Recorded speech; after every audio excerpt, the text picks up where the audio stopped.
The question is whether anyone is tuned in enough to receive the signal. Here's what changes when you actually start paying attention. You stop being surprised. Not because people become predictable, but because you begin to understand the logic underneath what looks like chaos.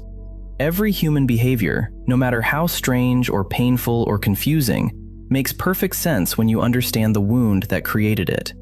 The friend who always cancels at the last minute isn't flaky. She's terrified of disappointing people, so she delays commitment until the last possible moment to avoid the weight of expectation.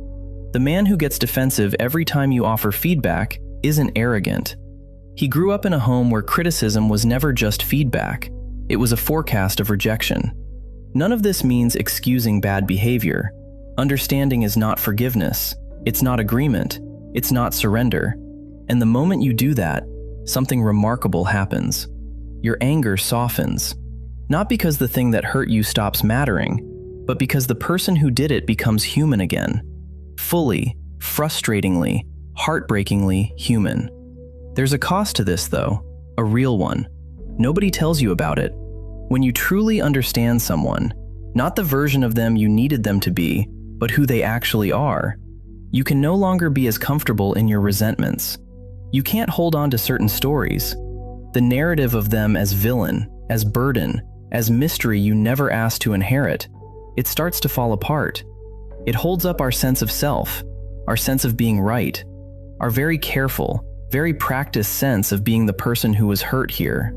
Understanding costs you the comfortable lie, and that is not a small thing. But what you get in return is something most people spend their whole lives chasing. You get real contact with another person. Not a performance, not a projection, not a memory or a hope or a wound dressed up in someone else's face. You get them. So ask yourself, who in your life have you stopped actually seeing? Who have you filed away under a label?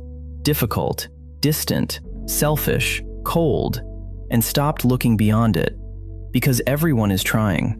Almost always, in the only way they know how, with the tools they were given, fighting battles you can't see, toward goals you might not understand. Everyone, at their core, is looking for the same thing, to be known. Not admired, not agreed with, known. The tragedy isn't that people are hard to understand. The tragedy is that most of us never really try.